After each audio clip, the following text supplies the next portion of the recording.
Hello friends, स्वागत है आप सभी का एमके सर इंस्पिरेशन के एक और बेहतर वीडियो में। तो आज का हमारा टॉपिक है नरेशन।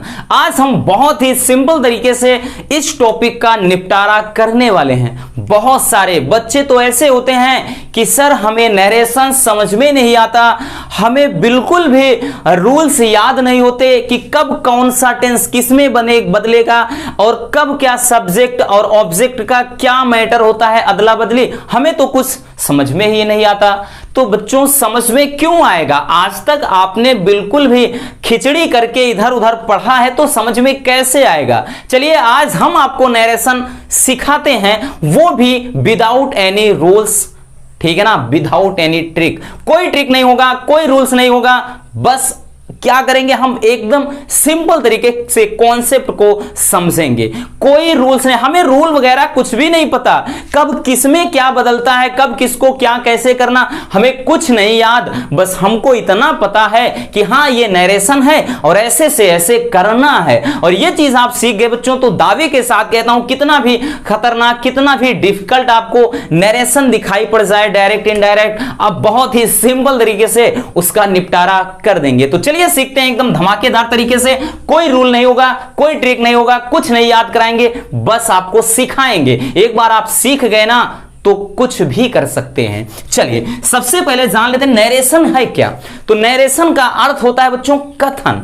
नरेशन का मतलब कथन। कथन का मतलब क्या? किसी वक्ता के द्वारा, किसी व्यक्ति के द्वारा कही गई बातें, वो क्या कहलाती है? नरेशन। और नरेशन की बात करें तो नैरेट शब्द से मतलब बना है, ठीक। नैरेट का मतलब ही होता है कहना, ठीक। नैरेट का अर्थ ही होता है कहना। कहना का मतलब क्या? कोई बातें आप कह रहे हैं वो कथन होती हैं। और नरेशन दो प्रकार के होते हैं, यानी कोई भी जो बात हो, कोई भी कथन हो, उसे हम दो तरीके से प्रेजेंट कर सकते हैं, यानी दो तरीके से उसको हम व्यक्त कर सकते हैं, दर्शा सकते हैं, ठीक। तो नरेशन क्या होता है? नरेशन तो सीख गए बच्चों, मतलब समझ में आ गया कि किसी वक्ता के द्वारा कही गई जो बातें होती हैं वही क्या है? कथन है, ठीक, वो नरेशन है। और नरेशन को हम दो तरीके से, ठीक है ना, यानी नरेशन को या कथन को दो प्रकार से हम कह सकते हैं। एक तो होता है डायरेक्ट नरेशन, ध्यान से सीखिएगा बच्चों, डायरेक्ट नरेशन होता है, ठीक। और दूसरा होता है इनडायरेक्ट। दूसरा क्या होता है? इनडायरेक्ट, इनडायरेक्ट नरेशन, ठीक है ना। आज हम इसके केवल इसमें हम इंट्रोडक्शन को सीखेंगे, उसके बाद बहुत ही अच्छी तरह से सारे जो जितने भी प्रकार के आपके नरेशन बनेंगे उनको हम बढ़िया तरीके से सीखेंगे। तो देखिए डायरेक्ट नरेशन का मतलब होता है, अगर हिंदी में इसका हम बात करें अर्थ, तो होता है प्रत्यक्ष, ठीक है ना, प्रत्यक्ष, ठीक। और इसका होता है अप्रत्यक्ष, ठीक, अप्रत्यक्ष। तो देखिए नरेशन में हमने बोला कि दो तरह हो, मतलब दो तरीके का होता है, एक डायरेक्ट नरेशन, एक इनडायरेक्ट नरेशन। डायरेक्ट नरेशन का मतलब होता है बच्चों किसी व्यक्ति के द्वारा कही गई बातों को हूबहू बोल देना, लिख देना या फिर कह देना, क्या कहलाता है? डायरेक्ट नरेशन या डायरेक्ट स्पीच होता है वो। और क्या होता है कि किसी वक्ता के द्वारा कही गई बातों को अपने शब्दों में प्रेजेंट करना, यानी अपने शब्दों में दर्शाना, अपने शब्दों में कहना, वो होता है अप्रत्यक्ष। तो इतना समझ में आ गया कि जो नरेशन होता है यानी कथन, वो दो प्रकार का होता है, एक डायरेक्ट नरेशन, दूसरा इनडायरेक्ट नरेशन। अब देखिए बच्चों सीख लेते हैं कि डायरेक्ट नरेशन होता क्या है। ध्यान से समझना कि जो डायरेक्ट नरेशन है वो क्या है। तो डायरेक्ट नरेशन देखिए अर्थ लिख दिया है कि प्रत्यक्ष, ठीक, प्रत्यक्ष कथन। तो जब किसी भी वक्ता के द्वारा या किसी व्यक्ति के द्वारा कही गई बातों को हम हूबहू यानी ज्यों का त्यों किसी को सुना देते हैं तो उसे कहते हैं डायरेक्ट नरेशन। क्या कहते हैं बच्चों? डायरेक्ट नरेशन कहते हैं कि जब किसी बातों को हम, मतलब किसी के द्वारा कही गई बातों को ज्यों का त्यों किसी को सुना दें तो उसे कहते हैं डायरेक्ट नरेशन। जैसे यहां पे हम एक एग्जांपल लिख रहे हैं कि Seema said to me, Seema said to me. उसके बाद I am reading a new book. अब ध्यान से समझिएगा बच्चों कि सीमा ने मुझसे कहा कि मैं एक नई किताब पढ़ रही हूं। ध्यान से समझिए क्या कह रही है। सीमा ने मुझसे कहा, सीमा मुझसे बता रही है कि मैं एक नई किताब पढ़ रही। कौन पढ़ रही है? मैं। अरे नहीं भाई, मैं नहीं पढ़ रहा हूं। ठीक, कौन? सीमा पढ़ रही है। तो इसमें ज्यों का त्यों ये लिख दिए तो ये डायरेक्ट नरेशन हो गया। और डायरेक्ट नरेशन बोलिए या डायरेक्ट स्पीच, इसको हमेशा इन्वर्टेड कामा के अंदर लिखा जाता है। और जो डायरेक्ट नरेशन होता है बच्चों, इसमें भी दो भाग होते हैं। एक जो इन्वर्टेड कामा के बाहर होता है, इसके बाहर का ये जो वर्ब है इसे रिपोर्टिंग वर्ब बोलते हैं। और जो इन्वर्टेड कामा के अंदर है उसको रिपोर्टेड स्पीच बोला जाता है। ठीक है ना, यानी ये जो पार्ट है बच्चों, इसको हम बोलते हैं रिपोर्टिंग वर्ब। ठीक, क्या बोलते हैं? रिपोर्टिंग वर्ब बोलते हैं। ठीक, रिपोर्टिंग वर्ब बोलते हैं। और जो भी इन्वर्टेड कॉमा के अंदर होता है इसको बोलते हैं रिपोर्टेड स्पीच। Reported speech. ठीक, तो जो डायरेक्ट नरेशन होता है इसमें भी दो भाग होते हैं। एक वो जो इन्वर्टेड कामा के बाहर लिखा होता है, इसके बाहर का जो ये वर्ब है रिपोर्टिंग वर्ब कहते हैं इसको। और एक वो स्पीच जो इन्वर्टेड कॉमा के अंदर होता है उसको रिपोर्टेड स्पीच कहते हैं। ठीक है ना, ये तो समझ में आ गया कि डायरेक्ट नरेशन है कि वक्ता के द्वारा किसी की कही गई जो बातें होती हैं उसको ज्यों का त्यों किसी को सुना देना या कह देना या लिख देना, बता देना, वो कहलाता है डायरेक्ट नरेशन। ठीक, अब इसके बाद दूसरा जो होता है इनडायरेक्ट नरेशन या इनडायरेक्ट स्पीच। ठीक, इनडायरेक्ट का मतलब ज्यों का त्यों ना कह करके उसे अपने शब्दों में बताना, वो कहलाता है इनडायरेक्ट। जैसे यहां पर हमने लिखा है कि सीमा ने मुझसे कहा कि मैं एक नई किताब पढ़ रही हूं। भाई सीमा ने मुझसे बता दिया और मैं अब कहीं चला गया, सीमा से अलग हो गया, बिछड़ गया, है ना। और उसके बाद उसकी सहेली रास्ते में मिल गई, उसने बोला कि भाई सीमा क्या कर रही है आजकल। मैं सीमा को अच्छी तरह से जानता हूं, मुझसे पूछ ली कि सीमा क्या कर रही, तो मैं क्या कहूंगा कि भाई सीमा ने मुझसे कहा कि मैं एक नई किताब पढ़ रही हूं। यानी उसको ऐसे तो नहीं बताएंगे ना, यही कहेंगे कि यार मुझसे सीमा कह रही थी कि वो एक नई किताब पढ़ रही है, ऐसे बताएंगे ना। भाई ऐसे तो कहोगे ना कि मैं एक नई किताब पढ़ रही हूं, तो मैं पढ़ रही हूं, वो भी कहेगी ये पागल हो गए हो क्या, तुम क्या बोल रहे हो। ठीक है ना, तो ये बात होता है। डायरेक्टली मतलब वो जो हूबहू जैसे बोले उस वैसे ही सुना देना, डायरेक्ट नरेशन होता है। और इनडायरेक्ट का मतलब उसके शब्दों में ना कह करके उसे अपने शब्दों में कहना, वो होता है इनडायरेक्ट। और बोल दिया ना, हमें कुछ नहीं मालूम कि कौन किसमें बदलेगा, कब क्या होता है, बस आपको सीखना है बच्चों। वो कैसे सीखना है चलिए देखते हैं। इसको लिखेंगे, देखिए कुछ चीजें हैं वो तो थोड़ा समझना होता है। जैसे बच्चों यहां पर ध्यान से समझना, अगर से टू आ गया, से टू का मतलब कहना या बताना, तो इसको टेल लिख देते हैं। सेज टू हो गया, जैसे सेज टू, ठीक, सेज टू हो गया तो यहां या सेज हो गया तो उसको टेल्स में लिख देते हैं बच्चों। अब उसके बाद जैसे सेड टू हो गया है तो सेड टू को हम टोल्ड में, इतना तो समझना पड़ेगा, थोड़ा आपको ये चीज थोड़ा समझना है बच्चों। ठीक, बाकी कुछ भी नहीं है, केवल सेंस समझना है।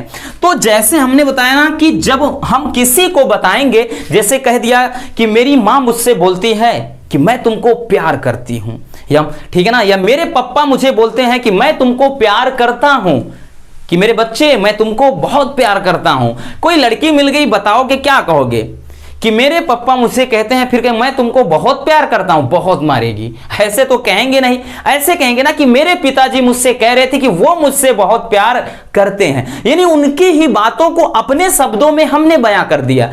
ठीक, उसका अर्थ नहीं बदला, बस उसका तरीका, कहने का तरीका बदल गया बच्चों। तो वही क्या करेंगे, जैसे है यहां पर इसको इसी को कन्वर्ट करते हैं हम, तो यहां पर लिखेंगे सीमा। ठीक, क्या लिखेंगे, सीमा।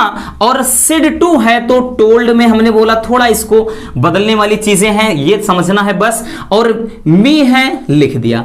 अब इन्वर्टेड कॉमा है तो इसके स्थान पे अपन दैट, ठीक है ना, क्यों दैट क्यों लगता है? जब उसको हम बोलते हैं इन्वर्टेड, जो ये इन्वर्टेड कॉमा के अंदर इधर लिखा जाता है और ये बाहर है, लेकिन जब हम किसी को उसको बताते ना तो दोनों शब्दों को यानी दोनों रिपोर्टिंग वर्ब रिपोर्टेड स्पीच दोनों को जोड़ दिया जाता है और जोड़ने के लिए ही दैट का प्रयोग करते हैं। आगे बहुत सारे हैं जिसमें दैट के अलावा और कुछ भी लगता है, उसको हम बाद में देखेंगे, लेकिन अभी थोड़ा सीखना है। जैसे हम बताएंगे ना कि मेरे पिताजी ने मुझसे कहा कि वो मुझे, हमने बातों को जोड़ दिया, दैट माने कि, है ना, तो हमने बातों को जोड़ने के लिए दैट का प्रयोग किया। तो वही चीज मी के बाद यहां दैट लगा। अब मैं एक नई किताब पढ़ रही हूं। कौन पढ़ रहा है? सीमा पढ़ रही है कि मैं पढ़ रहा हूं? बताओ, मैं पढ़ रही हूं नहीं, कि सीमा ने मुझसे कहा कि मैं एक, जब दूसरे को बताओगे तो क्या कहोगे? मान लो हम किसी और को बता रहे हैं, यही कहेंगे कि सीमा ने मुझसे कहा कि वो एक नई किताब पढ़ रही है।